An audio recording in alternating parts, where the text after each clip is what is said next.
आप सभी का आपके अपने चैनल सेल्फी सॉल्यूशन पर स्वागत है, अभिनंदन है, वंदन है। आज हम लोग चर्चा करने जा रहे हैं एक ऐसे विद्रोह की जो अंग्रेज के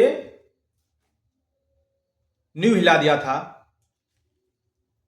और पूरे भारत में अंग्रेज के खिलाफ चिंगारी जला दी थी। यूं तो ये विद्रोह बाद में दबा दिया गया, या हम यूं कहें कि इसकी प्लानिंग ही कुछ ठीक नहीं था, इसके कारण ही ये विद्रोह सक्सेस नहीं रहा। और इसमें जितने भी बड़े बड़े सूरवीर, ताता टोपियों से लेके नाना साहब से लेकर और झांसी की रानी लक्ष्मीबाई तक लड़ रही थी, लेकिन सब अपने अपने कहीं न कहीं निजी स्वार्थ के कारण ये लड़ाई लड़े, जिसको सिपाही विद्रोह के नाम से जाना गया। और इसमें प्लानिंग का अभाव दिख रहा था। इसमें बहुत सारे कारण थे, हम लोग उस पर चर्चा करेंगे। यूं तो ये चला 2 ही 3 साल, लेकिन लड़ाई ऐसी चली कि जिसे भारतीय इतिहास में भारत का प्रथम स्वतंत्रता संग्राम या सिपाही विद्रोह के नाम से जाना गया, जिसके बारे में बहुत बड़े बड़े लेखकों ने बहुत सारा बात कहा था। उस समय तो जो झांसी की रानी से लड़ रहे थे अंग्रेज, उसका नाम था, जो हीरोज था, उन्होंने 1857 की लड़ाई के बाद उनके बारे में कहा था कि पूरी लड़ाई जो हुई 1857 ईस्वी में, उसमें हमको एक ही मर्द पाया गया, जिस मर्द का नाम था झांसी की रानी लक्ष्मीबाई। यानी आप समझ सकते हैं, झांसी की रानी लक्ष्मीबाई को हराना नामुमकिन सा बात था। ये इसकी विस्तृत चर्चा सुभद्रा कुमारी चौहान ने किया है, आप सुने ही होंगे, आप कविता पढ़े ही होंगे। तो आइए हम लोग सबसे पहले शुरू करते हैं भारत के पहली स्वतंत्रता संग्राम यानी 1857 ईस्वी के दास्तां। आज हम सब शेयर करेंगे। ये वीडियो थोड़ा लंबा होने वाला है और कहा जाता है कि ये 1857 ईस्वी की जो कहानी है, जो दास्तां है, कोई एग्जाम ऐसा हुआ नहीं जहां 1857 से संबंधित क्वेश्चन आया नहीं। ऐसा कोई भी एग्जाम नहीं है हुआ। तो एग्जाम की दृष्टि से हमको पढ़ना ही है, लेकिन आप भारतीय हैं तो हर भारतीय का कर्तव्य है कि हमारा जो प्रथम स्वतंत्रता संग्राम था 1857, उनको हम लोग बारीकी से जाने कि आखिर ये हुआ क्यों था और क्या क्या कारण था और इसमें क्या क्या परिणाम रहे, इसमें कितने राजा, बड़े राजा इसमें काम किए और आखिर में ये क्यों दबा दिया गया। तो आइए हम लोग सबसे पहले इसको शुरू करते हैं।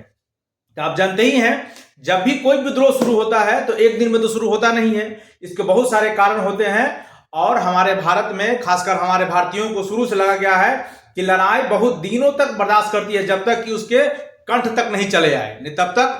जैसे कि अभी आप बर्बरता देख रहे हैं, बांग्लादेश में हो रहा है, बहुत सारे हिंदू वहां हो रहा था, चुप था, लेकिन जब जान पर आई तो विरोध किए। यहां भी वही, जब बहुत सारे दिन से बहुत सारा बात हो रहा था, क्या क्या हो रहा था, आइए हम लोग उसका कारण देखते हैं। वैसे तो जो 1857 का जो स्वतंत्रता संग्राम था, प्रथम स्वतंत्रता संग्राम, उनको शुरू होना था 13 मई 1857 को, लेकिन उसको जल्दी में मंगल पांडे जी ने मेरठ से 10 मई को ही शुरुआत कर दी, यानी 3 दिन पहले। यानी प्लान 3 दिन आगे का था, लेकिन उसको प्लान से बिफोर पहले कर दिया गया।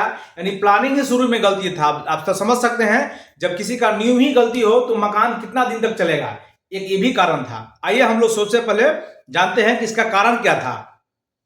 तो इसमें बहुत सारे कारण थे। बहुत दिन से भारतीय अंग्रेज के प्रति गुस्सा रहे थे, बहुत दिन से, लेकिन गुस्सा फूटा कब? यह गुस्सा फूटा 10 मई 1857 को। लेकिन गुस्सा किस किस बात को लेकर था, तो आइए हम लोग देखते हैं। तो सबसे पहले अंग्रेज के एक कुख्यात अधिकारी आए, जिसका नाम डलहौजी था। उनका नीति ही था हड़प नीति, जो डलहौजी लाए थे।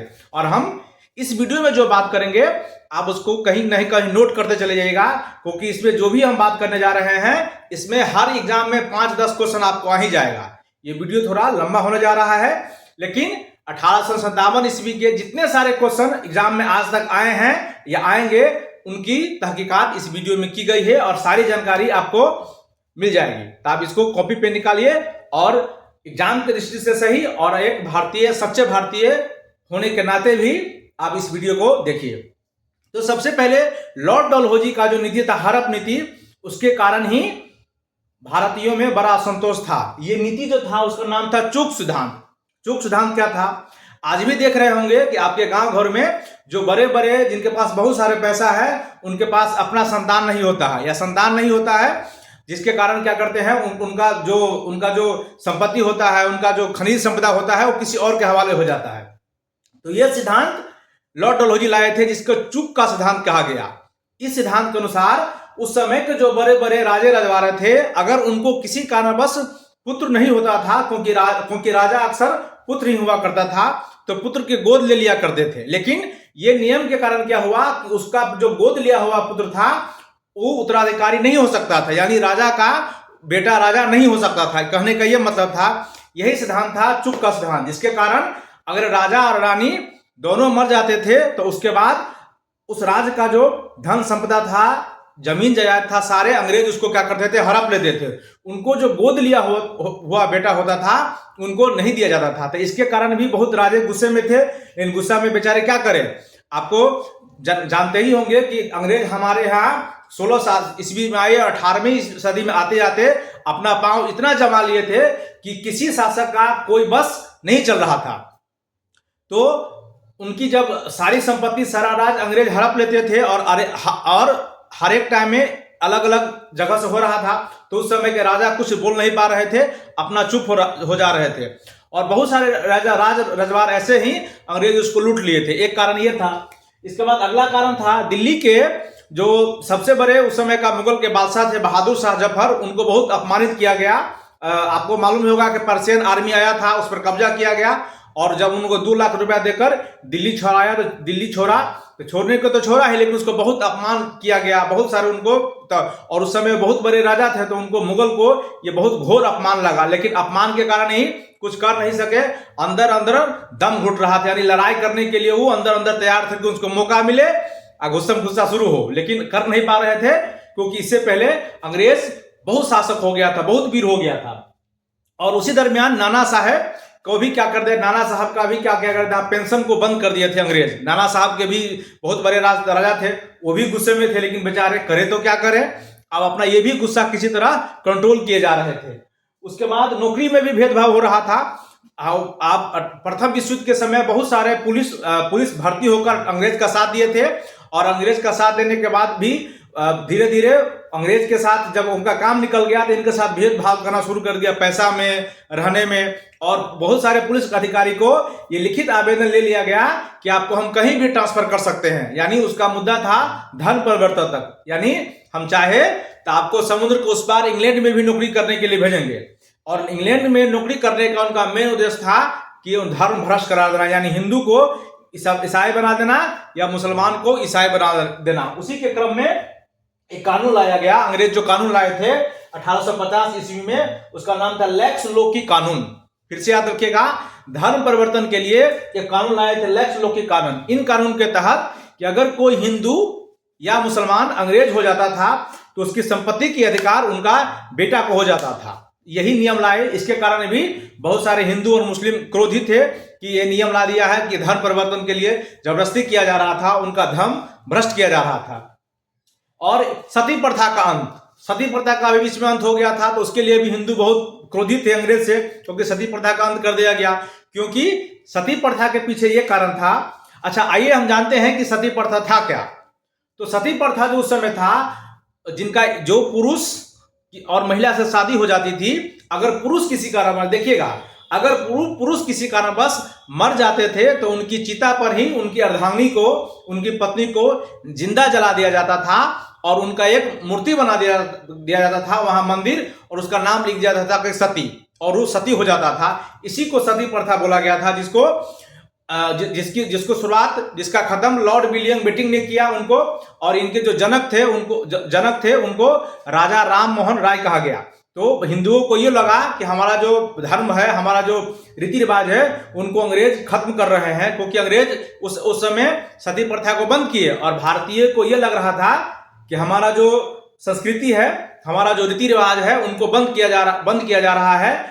इसीलिए हिंदू भी बहुत अंग्रेज से दुखित थे कि सती प्रथा के बंद के कारण, क्योंकि उनको लग रहा था कि हमारे धर्म में ये दखलंदाजी दे रहा है और किसी न किसी इनडायरेक्ट रूप से ये ईसाई लोग यानी अंग्रेज लोग दे ही रहा था। तो यही था सती प्रथा। सती प्रथा में ऐसा भी हो रहा था कि जिनकी उम्र ज्यादा थी उनको छोटी छोटी बच्ची से शादी करवा दिया जाता था, और बूढ़ा ज्यादा उम्र होने के कारण आदमी जल्दी मर जाता था, और अगर जल्दी मर जाता था तो नए नए बच्ची को जिसकी उम्र 20-25 साल भी नहीं हुई रहती थी, उन बूढ़े आदमी के साथ उनको भी चिता पर रख के जला दिया जाता था। इसी का नाम सती प्रथा था, जिसका अंत राजा राम मोहन राय ने किया, और इसकी शुरुआत किया था विलियम वेटिंग ने, इसकी शुरुआत किया था। तो यह था सती प्रथा। तो सती प्रथा को बंद किया, इसके लेके हिंदू में व्याप्त रोष था कि हमको धर्म में डिस्टर्ब कर रहा है, खिलवाड़ कर रहा है। फिर क्या किया कि मंदिर मस्जिद पर भी टैक्स लगा दिया। अब देखिए अंग्रेज का बदमाशी, और ये बदमाशी क्या हुआ कि मंदिर कभी कहा कि मंदिर पर से भी हमको टैक्स दीजिए और मंदिर पर से भी टैक्स दीजिए, और चर्च में कोई टैक्स नहीं देना होता था। तो इस तरह से हिंदू मुस्लिम दोनों में रोष होता गया, गुस्सा होता गया। लेकिन आप इससे मुंह कौन लगाए, अब इससे कौन लड़े, लेकिन अंदर अंदर सब गुस्सा में था। ये गुस्सा धीरे धीरे धीरे धीरे पहले से सुलगती जा रही थी चिंगारी की तरह। उसके बाद एक बात आई जो सबको गुस्से पर क्या किया, तत्कालीन कारण इसको कहा गया कि बंदूक का प्रयोग किया गया। एक बंदूक आई 1853 ईस्वी में। पहले की जो बंदूक होती थी उसके बारे में पहले जानिए। पहले की जो पुलिस में भर्ती होते थे भारतीय, उनको बंदूक दिया जाता था। उनमें 2-4 झोला होते थे। एक झोला में आप उसके लिए बंदूक रखने के लिए पाउडर रखता था, फिर अलग अलग झोला में उसके लिए रखा जाता था कि राइफल का गोली रखिए, सब अलग अलग झोला, बहुत सारा भारी हो जाता है। तो उसको समाप्त करने के लिए अंग्रेज एक कारतूस लाए। एक कारतूस होता था, अभी जो आप किटकैट चॉकलेट खाते हैं उसी का आकार का होता था, लेकिन लंबा चौड़ा होता था, और उसके मुंह पर एक चमड़े लगाई जाती थी, जिसका चमड़े लगाई जाती थी, जो चमड़ा कहा गया कि ये चमड़ा का जो नाम था वो नाम था टोलो और लाड। ध्यान रखिएगा, वो जो कारतूस था, इतना सारा वाला कारतूस था, वो कारतूस किटकैट जो चॉकलेट होता है उसी चॉकलेट का बड़ा सा आकार समझ लीजिए, उसके मुंह पर लगा होता था। उसको दांत से खींचा जाता था, उसको दांत से खींच कर उसमें राइफल भरा जाता था। और जो दांत से जो खींचते थे तो वो जो रबर था, चमड़ा का जो रबर लगा हुआ था उस कारतूस के मुंह पर, उसका नाम टोलो था और लाड था। टोलो कहा गया था कि जो चमड़ा का बना होता है, तो किसके चमड़ा का, गाय का चमड़ा का, तो ये हिंदू इससे भड़क गया। और लाड जो था वो बनाया था सुअर के चमड़ा का, इससे मुसलमान भड़क गए, और हिंदू मुसलमान दोनों भड़क गए ये चमड़ा के कारण। और इससे पहले जो उस बंदूक का नाम था इनफील्ड राइफल, यानी 1857 ईस्वी के विद्रोह का जो तत्कालीन कारण था वही चर्बी वाले कारतूस का प्रयोग था। और जो बंदूक लाया गया था राइफल, उसका नाम एनफील्ड राइफल था, जिसमें टोलो और लाड का कारतूस हुआ करता था। जो टोलो गाय के चर्बी का बना था और लाड जो था सुअर के चर्बी का बना था। इसी का विद्रोह मंगल पांडे ने शुरू किया, और यहीं से इसकी कहानी शुरू हो गई, जो 10 मई 1857 ईस्वी को मेरठ से कहानी शुरू हुई गई। तो यहीं से लड़ाई शुरू हो गया 1857 ईस्वी की क्रांति। अब क्रांति कैसे आगे बढ़ी, हम लोग उसके बारे में भी एक बार देखते हैं। जब क्रांति कैसे धीरे धीरे आगे बढ़ी, इसका जो मेन कारण था वो चर्बी वाले कारतूस का प्रयोग। मंगल पांडे द्वारा लड़ाई की शुरुआत कर दी गई थी, और मंगल पांडे जिस बैरक में थे उनका नाम था 34वीं रेजिमेंट थे, और वहां के जो लेफ्टिनेंट बाग, उनको क्या किए, गोली मार दिए। गुस्से में थे और क्या किए, उनको गोली मार दिए। नेतृत्व का भाव था ही नहीं, कुछ सोचे विचारे नहीं, उनको गोली मार दिए। जब गोली मार दिए तो क्या हुए, बेचारे पकड़ा गए, और पकड़ा गए तो फिर वहीं से क्रांतिकारी की शुरुआत हुई। आइए हम लोग उससे भी पहले एक दो जगह हुआ था। कहाँ, उड़ीसा के बेरहमपुर में भी ये इसका विद्रोह हुआ था। इसका विरोध हुआ था, ये चर्बी वाले कारतूस का प्रयोग का विद्रोह हुआ था, लेकिन वहां उसको दबा दिया गया, और वहां उसमें बहुत सारे अंग्रेज शक्तिशाली थे, उनको मालूम हुआ तो वहां उसको कुचल दिया गया। उसके बाद बैरकपुर में जो हुआ, जो पश्चिम बंगाल में है, वहीं से मंगल पांडे जी ने क्या किया, उनको शैली को क्या किया, उसको प्रयोग करने के लिए कहा, दांत से उसको खींचने के लिए कहा, तो बार बार मना कर रहे थे, लेकिन मानने को तैयार नहीं थे। तो वहीं क्या किया, लेफ्टिनेंट को क्या किए, गोली मार दिए। यहीं से क्या हुआ, आग भड़क गई, और गोली मारने के कारण मंगल पांडे जी को 8 अप्रैल 1857 ईस्वी को फांसी दे दिया गया था। उसके बाद ये कहानी, जब भी उनको फांसी दे दिया गया, तो ये जो बंदूक का जो प्रयोग था, बंदूक का जो कारतूस का प्रयोग था, इनके विद्रोह में अब धीरे धीरे क्या हुआ, क्रांतिकारी की तरह ये चिंगारी फैल गई, और बहुत सारे राजे वो पहले से गुस्सा में थे। बहादुर शाह जब अपमान का बदला लेने के लिए तैयार थे, नाना साहब पेंशन का बदला लेने के लिए तैयार थे। बहुत सारे हिंदू वैसे भी सती प्रथा का विरोध में थे, उनको पहले से गुस्सा था और ये गुस्सा आग में घी का काम किया और ये गुस्सा यहीं से भड़क गया। और यहीं से कहानी शुरू होती है अवध में। अवध के मेरठ से ये कहानी शुरू होती है। एक्चुअली अगर क्वेश्चन में पूछा जाए कि 1857 ईस्वी का विद्रोह कहां से शुरू हुआ था, तो ये शुरू हो जाएगा, शुरू कहां से हुआ था, तो ये हो जाएगा मेरठ, और इसका दिन था 24 अप्रैल 1857 ईस्वी को। और वहां के 90 सैनिक जो क्या किए, 90 सैनिक क्या हुए, मिल बैठ के तैयार हुए और अंग्रेज के खिलाफ लड़ाई का बिगुल फूंक दिए। लेकिन उसमें से और बहुत सारे सैनिक को क्या किए, उनको पकड़ के जेल में डाल दिया गया। लेकिन फिर उसको कुछ दिन के बाद वहां के सैनिक वहां से भाग निकले। 90 के 90 सैनिक, उसमें से 85 सैनिक क्या किए, वहां से भाग निकले और सारा वहां कहां चले गए, दिल्ली। मेरठ से कहां चले गए, दिल्ली। और दिल्ली गए तो जो बहादुर शाह जफर थे वो अपमान का दंश झेल रहे थे, तो उनको खुशामद किया गया कि आप राजा बनिए और आप सत्ता फिर से संभालिए, और सत्ता को क्या करिए, आप फिर से संभालिए। लेकिन वो बेचारे कमजोर हो चुके थे। लेकिन ये सैनिक जो थे 90 जो विद्रोही थे, मेन जो 1857 ईस्वी के क्रांति का जो मेन विद्रोही थे, यही 90 सैनिक मेन विद्रोही थे और लड़ाई करना शुरू किए। और मनाते मनाते उनको मना लिया, कहा ठीक है आप लड़िए, क्योंकि उस समय जो सबसे शक्तिशाली थे वही दिल्ली के राजा बहादुर शाह जफर द्वितीय थे, तो उनको ये लोग मना लिए। तो फिर यहीं से लड़ाई शुरू होती। और उसी समय पिछले 40 साल से अंग्रेज के साथ काम कर रहे थे, उनका नाम था बत्तख खान। और बत्तख खान भी इंतजार कर रहे थे कि कोई हमको मौका मिले कि हम अंग्रेज से लड़े। काम तो अंग्रेज में कर रहे थे, लेकिन पहले से गुस्सा थे, तो क्या किया, अंग्रेज के काम को छोड़ के इस आर्मी में शामिल हो गए। कौन आर्मी, जो 90 विद्रोही थे, 1857 के जो विद्रोही थे, उनमें आर्मी में शामिल हो गए, अंग्रेज के खिलाफ लड़ाई का बिगुल फूंक दिए। और सबसे पहले लड़ाई दिल्ली में ही हुई और दिल्ली में भीषण युद्ध हुआ। और दिल्ली के जो लीड कर रहे थे लड़ाई के, क्वेश्चन जो पूछेगा कि 1897 ईस्वी में दिल्ली का लड़ाई का कौन लीड कर रहे थे, उसका नाम था बहादुर शाह जफर द्वितीय। ये लड़ाई फिर दिल्ली से होते हुए मेरठ चला गया, कानपुर चला गया, लखनऊ चला गया, बरेली चला गया, बिहार चला गया, बहुत जगह चला गया। तो हम सब जगह की चर्चा धीरे धीरे बारीकी से कर रहे हैं। तो सबसे पहले चर्चा होगी, सबसे पहले इसके बाद हम लोग चलते हैं कानपुर में। कानपुर में क्या हुआ, कानपुर का जो शासक था बाजीराव द्वितीय, वो तो बहुत कमजोर हो चुके थे। लेकिन वो क्या किए, वो जो उनका जो पुत्र था, दत्तक पुत्र, यानी जिनको गोद लिए थे, उनका नाम था नाना साहेब। लेकिन अंग्रेज जो नीति लाए थे, चुक नीति, डलहौजी हड़प वाला, उनके अनुसार अगर क्या बाजीराव तो कमजोर पड़ गए थे, तो उनको सत्ता देने के लिए, सत्ता बाजीराव कमजोरने के बाद, अब बाजीराव को मरने के बाद सत्ता नाना साहब को नहीं दे रहे थे, तो नाना साहब गुस्सा में भड़क गए तो फिर क्या किए, इस सैनिक के साथ ही अंग्रेज से लड़ाई करना शुरू कर दिए। और नाना साहब लड़ाई कर तो शुरू रहे थे, लेकिन लड़ाई करने में भी उतने सक्षम नहीं थे। तो नाना साहब ने क्या किए कि वो उनके साथ जो एक आदमी था बहुत बड़े, उनका नाम था तात्या टोपे, उनको लड़ाई के लिए भेजे। यानी ये पीछे से थे और आगे जो मेन लड़ाई करने के लिए भेजे, उनका नाम तात्या टोपे था। क्वेश्चन एग्जाम में कभी कभी पूछता है कि तात्या टोपे जो था, उनका पूरा नाम क्या था, असली नाम, तो उनका नाम था रामचंद्र पांडुरंग। और यही तात्या टोपे को क्या होता है, लास्ट में अंग्रेज क्या करते हैं, फांसी की सजा दे देते हैं। और यहीं से कहानी क्या हो जाएगी, समाप्त हो जाएगी। लेकिन इससे पहले और भी कहानी थी। और जो बाजीराव था, नाना साहब थे, वो क्या किए, नेपाल भाग गए। मतलब लड़ाई में हार गए, लेकिन अब क्या कहा, क्योंकि अंग्रेज से जो हारते थे उसको फांसी की सजा या मौत होती थी, तो नाना साहब नेपाल भाग गए और तात्या टोपे को फांसी दे दी गई। और ये कहानी यही समाप्त हो गई 1857, क्योंकि जो फांसी दिया गया था वो 1859 ईस्वी में फांसी दे दिया गया था। चलिए ठीक है, अवध में ये लड़ाई फिर वहां से बढ़ते बढ़ते लड़ाई कहां चली गई, अवध में। तो अवध का जो लड़ाई का नेतृत्व कर रहे थे वाजिद अली शाह वहां के नवाब थे।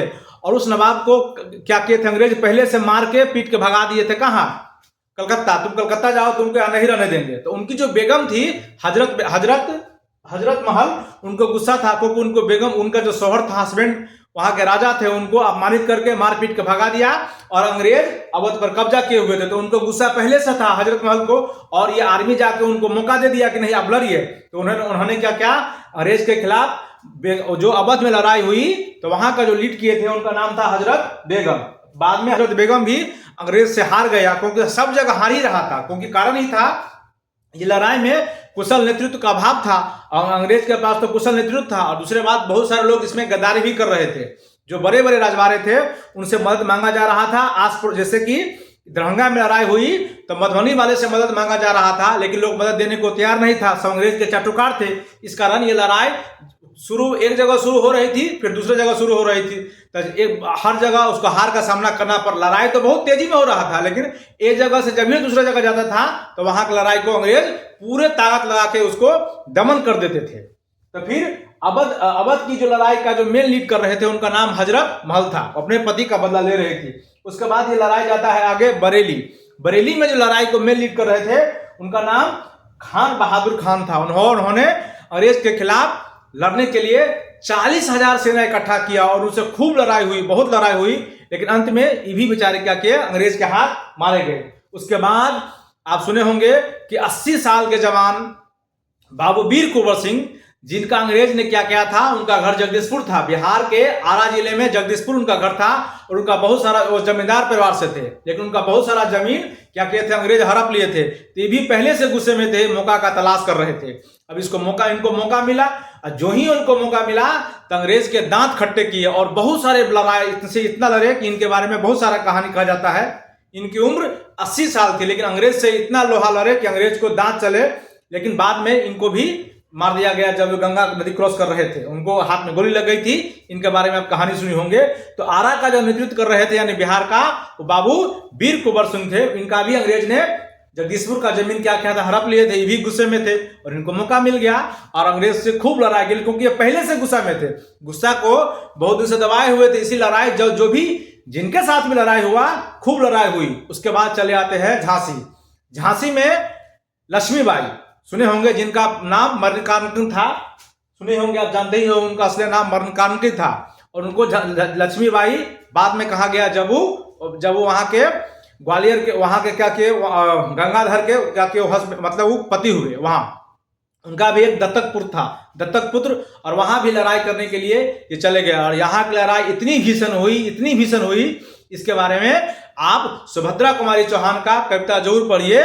बुंदेले हर बोलो के मुंह, हमने सुनी कहानी थी, खूब लड़ी मर्दानी, वह तो झांसी वाली रानी थी। ये इतनी बड़ी लड़ाई थी कि झांसी के जो मेन लीड कर रही थी लक्ष्मीबाई, उनसे अंग्रेज को जितना नामुमकिन सा था। इसलिए क्योंकि जैसे अभी अमेरिका कह रहा है या फिर रूस कह रहा है कि हमारे पास सबसे बड़ा तोप है, हम एक किसी पर गिरा देंगे और उसको पूरा मार देंगे, उसी तरह उस समय लक्ष्मीबाई के पास एक तोप था। वो तोप इतना भयंकर था कि अगर वो तोप छोड़ा जाता तो बहुत सारे अंग्रेजी रियासत उसी में खत्म हो जाते। तो सामने से इसको जीत नहीं सकते थे, लेकिन उनको पीछे से वार किया गया। जहां से कैमासन एक जगह था, कैमासन में एक मंदिर था जो देवी मंदिर था, उसके तहत वहां से उनके ही एक गद्दार निकल गया, उनके साथी एक साथी, उन्होंने पीछे गेट से रास्ता दिखा दिया, उनके किला का रास्ता दिखा दिया गया।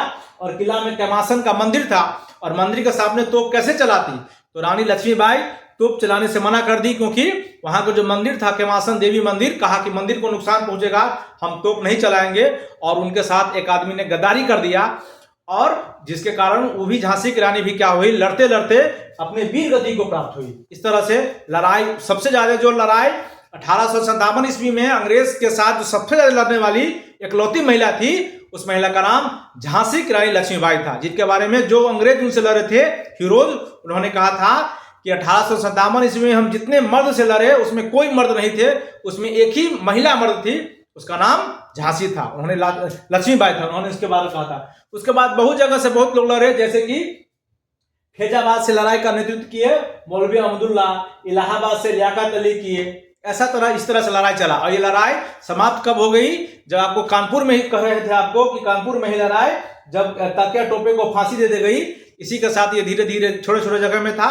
तो 1857 ईस्वी की लड़ाई यहीं से आकर क्या हो गई, समाप्त हो गई धीरे धीरे। और उस समय के जो इंग्लैंड के कुछ महत्वपूर्ण लोग थे जो परीक्षा में पूछते हैं, आइए हम उनके बारे में दो बताते हैं। तो उस समय 1857 ईस्वी में वहां के जो सबसे बड़े अधिकारी थे लॉर्ड कैनिंग थे, वाइसराय जिसको बोला जाता है। और उस समय इंग्लैंड की जो महारानी थी उनका नाम विक्टोरिया था। और वहां के जो प्रधानमंत्री थे, यानी 1857 ईस्वी की हम बात कर रहे हैं, उस समय इंग्लैंड के जो प्रधानमंत्री थे उसका नाम पार्नस्टोन था। लड़ाई जो हुआ था 1857 ईस्वी में, जिनको सैनिक विद्रोह किया गया, तो उस समय हरा रंग का एक झंडा था और झंडे में कमल का फूल और रोटी था। ये उस समय लड़ाई का प्रतीक था। हरा रंग का एक झंडा था स्क्वायर में, और उसमें एक रोटी और कमल का चिन्ह, एक कोने पर रोटी था और एक कोने पर कमल का चिन्ह था। ये उसका प्रतीक था लड़ाई का। ये लड़ाई जो हुआ असफल हो गया। तो असफल में हम शुरू से ही बोले थे, असफल में कारण ये प्लानिंग ही इसमें लड़ाई में ठीक नहीं था। इसको 13 को शुरू होना था, तो मंगल पांडे जिद में आकर, जोश में आकर 10 तारीख को शुरू कर दिए। उसके बाद ये हर जगह लड़ाई नहीं हुआ, पर देखिए पहले दिल्ली में हुआ, फिर देखिए मेरठ में हुआ, लखनऊ में हुआ, फैजाबाद में हुआ। तो जहां से लड़ाई होकर फिर वापस आ जाता था तो अंग्रेज वहां पूरा ताकत लगा के उसको कुचल देते थे। इसलिए लड़ाई सब जगह हुआ ही नहीं, किसी किसी क्षेत्र में हुआ। और बहुत सारे राजे महाराजा जो थे और जमींदार खासकर, वो अपने हित के लिए अंग्रेज से लड़ नहीं रहे थे, बल्कि जो लड़ रहे थे उन्हीं को विश्वासघात, उन्हीं को पीछे से धोखा दे रहे थे। ये भी कारण हुआ, गद्दारी हुआ। और लड़ाई करना क्या था, लड़ाई करने के पीछे क्या उद्देश्य था, तो कोई निश्चित उद्देश्य था नहीं। सब अपना अपना पूर्ण बदला ले रहे थे अंग्रेज से, जो अंग्रेज से पूर्ण बदला ले रहे थे। जैसे कि आपको कहे ही, जैसे कि बहादुर शाह जफर अपमान का बदला ले रहे थे। नाना साहब क्या किए, अपने पेंशन बंद कर दी, उसका बदला ले रहे थे। उसी तरह लियाकत अली खान भी अपना व्यक्तिगत सब अपना अपना बदला ले रहा था। ये देश से संबंधित था ही नहीं, ये क्षेत्र से संबंधित था, कहीं कहीं जगह से।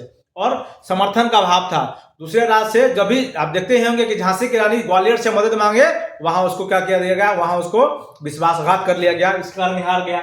और सबका अपना अपना उसमें निजी स्वार्थ भी था। निजी स्वार्थ के कारण ही 1857 ईस्वी, जिसे सैनिक विद्रोह के नाम से जाना जाता है, उनको दमन कर दिया गया और खत्म कर दिया गया। उनके बारे में बहुत सारे नारा भी है, आप किताब में पढ़े होंगे। उसमें से कुछ एगो दूगो महत्वपूर्ण है जो आपको हम चर्चा कर रहे हैं। 1857 ईस्वी की जो लड़ाई था, भारत का प्रथम स्वतंत्रता संग्राम था। ये किसने कहा था, तो ये डीडी सावरकर ने कहा था, वीर सावरकर ने कहा था।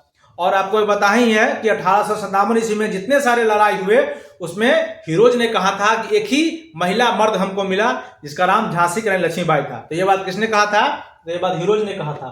और 1857 ईस्वी की लड़ाई को सैनिक विद्रोह किसने कहा, तो 1857 ईस्वी की लड़ाई को सैनिक विद्रोह जो कहने वाले थे, उनका नाम लॉरेंस एवं सीने थे। ये थी कहानी 1857 ईस्वी की। जो 57 ईस्वी की कहानी क्यों हुई, कहाँ हुई और इसके विद्रोह क्यों हुआ, और इस विद्रोह क्यों हुआ, इसका विद्रोह का बहुत सारे कारण हमने चर्चा किया है। और फिर लड़ाई धीरे धीरे कैसी हुई और कहाँ आकर समाप्त हुई। तो 1857 ईस्वी की लड़ाई जो शुरू हुई थी, आपको हम चर्चा किए कि ये 24 अप्रैल से मेरठ से इसको शुरू माना गया है। और खत्म कहाँ हो गया, तो जब कानपुर के दातिया टोपियों को फांसी दे दिया गया, तो उसी समय से लड़ाई क्या हो गई, समाप्त हो गई।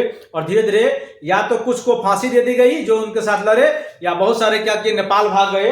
जैसे कि हजरत बेगम नेपाल भाग गए, नाना साहब जी नेपाल चले गए। आप क्या करते, फांसी से लड़ते, और कोई किसी का अगल बगल नेता का जन समर्थन मिल नहीं रहा था, इसी कारण ये फांसी चले गए। तो 1857 ईस्वी के जो महत्वपूर्ण बिंदु थे परीक्षा की दृष्टि से हमने आपको बताया। आपको कैसा लगा आप जरूर बताएंगे। इस वीडियो में इतना ही। थैंक यू, धन्यवाद, नमस्ते, नमस्कार।